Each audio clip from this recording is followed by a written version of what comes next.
اعوذ باللہ من الشیطان الرجیم، بسم اللہ الرحمن الرحیم۔ اللہ تعالیٰ نے انسان کو اولاد بہت بڑی نعمت ہے، اور اولاد کی تربیت کرنا بہت بڑا اجر اور ثواب ہے۔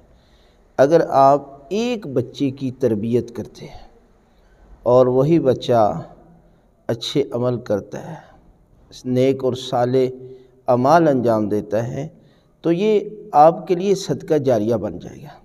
لہذا ایسی عورت کہ جو قبر میں مسکراتی ہے، وہ کون عورت ہے؟ وہ عورت ہے کہ جو اپنے شوہر کی خدمت کرتی ہے اور اللہ اور اللہ کے رسول کے ہر عمل، ہر حکم کے سامنے جو ہے وہ جھک جاتی ہے۔ جیسا کہ بڑا مشہور واقعہ ہے کہ اللہ کے رسول حضرت محمد مصطفیٰ صلی اللہ علیہ وآلہ وسلم کی خدمت میں سعد بن معاذ کی زوجہ آئی، عرض کی یا رسول اللہ، میرے والد گرامی جو ہے بیمار ہیں، میں ان کے پاس جانا چاہتی ہوں۔ تو اللہ کے رسول نے فرمایا کہ تیرا شوہر جو ہے وہ جہاد پر گیا ہوا ہے، لہذا شوہر کی اجازت کے بغیر جو ہے وہ آپ گھر سے نہیں جا سکتے۔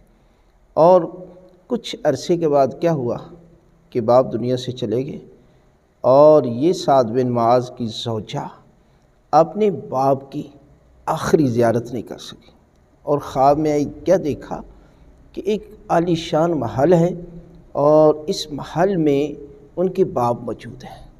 تو یہ پریشان ہو کر اپنے باپ کے آگے قدموں میں بیٹھ گئی، عرض کی بابا، میں آپ کی آخری زیارت نہیں کر سکی، لہذا میں آپ سے شرمندہ ہوں۔